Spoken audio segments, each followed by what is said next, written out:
Yugoslav Macedonia by expanding partisan warfare within the region. The KKK responded to Yugoslav efforts by creating the first Slavo-Macedonian armed military organization in Greece in 1943 called the Slav National Liberation Front, in order to tap into Macedonian nationalism for their own benefits. However, this move was not only encourage Macedonians to view the liberation struggle of their own within Greece, but also increased guerrilla warfare activities within the Vardar province of Macedonia. KKK was eventually forced to recognize its vulnerability on the Macedonian question and attempted to avoid addressing it whenever possible.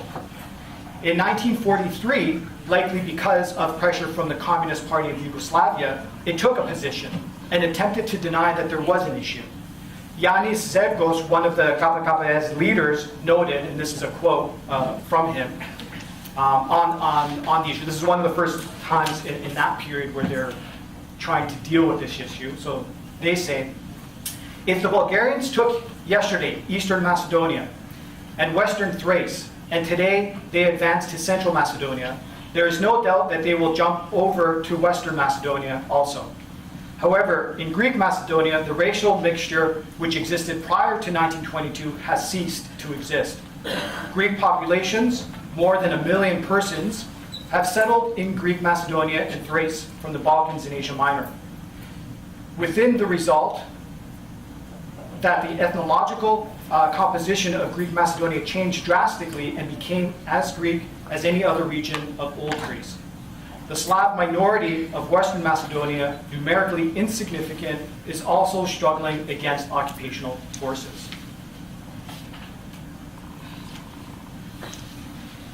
In 1941, the Yugoslavian army overthrew the pro-German government with the invasion of Germany. Joseph Broz Tito organized the partisans to resist the invaders. Aided by Soviet troops, the partisans freed Belgrade in 1944, and by 1945, the country was renamed the Federal People's Republic of Yugoslavia.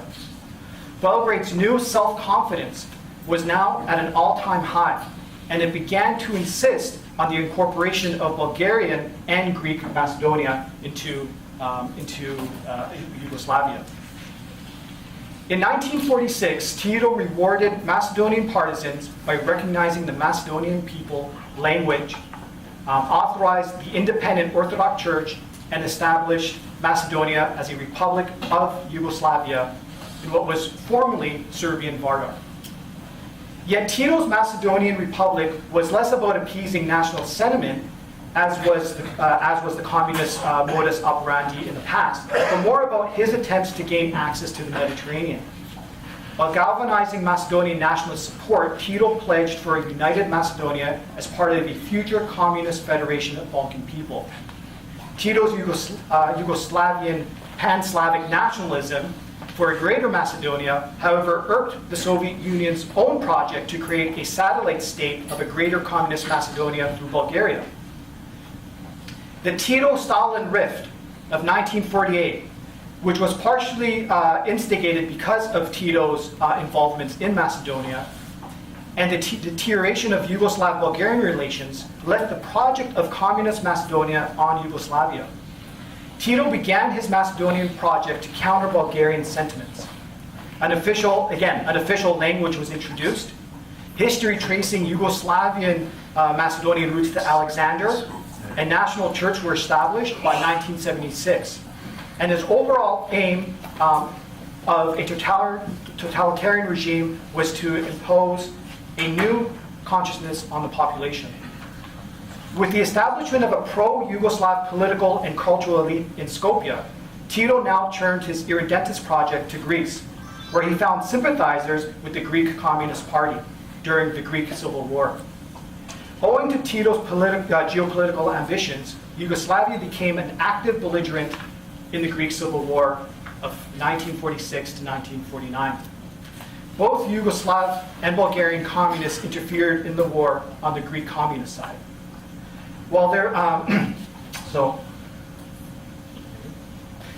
the aftermath of the Second World War in Greece witnessed a civil war between communists and Western-assisted monarch fascist government.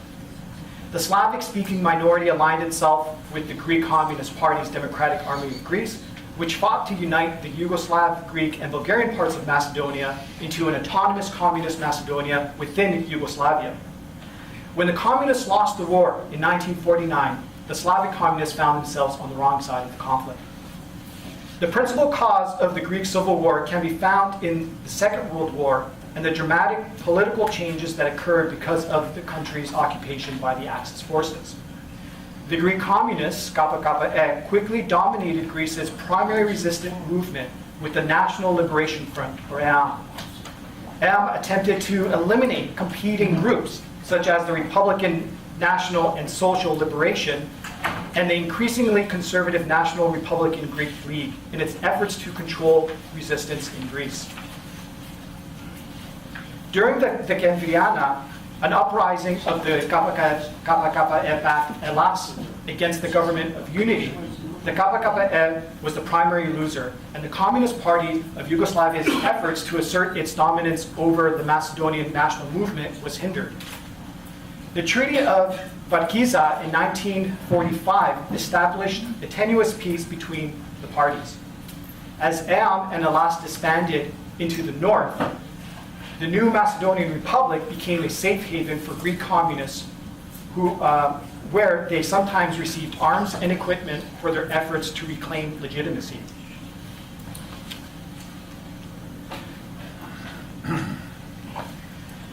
The breakup of Yugoslavia and the subsequent declaration of independence in 1991 of Fyrom brought the Macedonian dispute to the forefront again.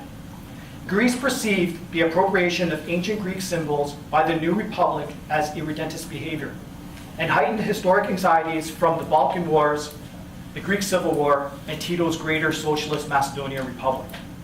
The falsification of ancient Greek history was considered a serious issue that Greece used to block the republic's admission into the international community until a temporary agreement for the use of Fyrom was established in 1993.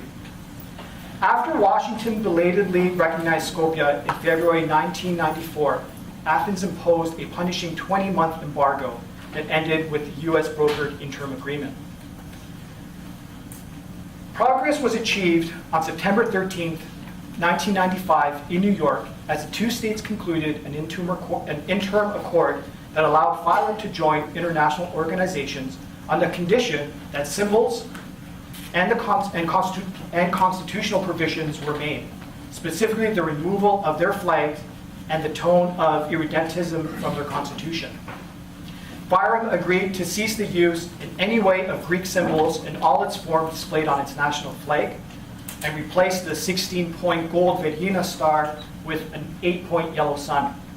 It also pledged to respect the sovereignty, territorial integrity, and political independence of Greece. In turn, Greece recognized Fyrom's independence under the provisional name, again, of Fyrom.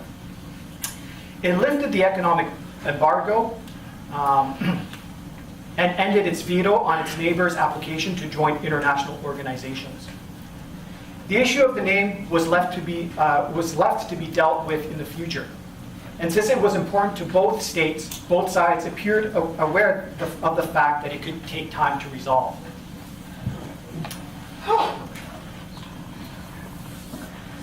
Fyrom secured valuable time in the name dispute towards a de facto international acceptance and recognition.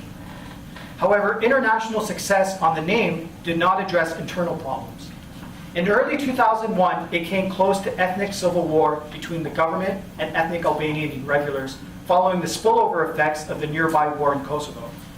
The internal situation was complex as a large number of Albanian nationals sought refuge in Fyrom among local ethnic Albanian populations.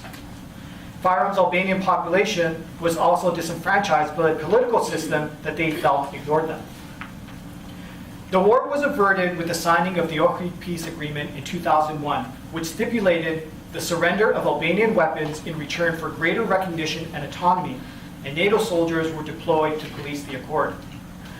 Later that year, in an effort to forestall ethnic Albanian alienation and radicalization, Constitutional changes gave the Albanian minority more rights, as did a census the following year.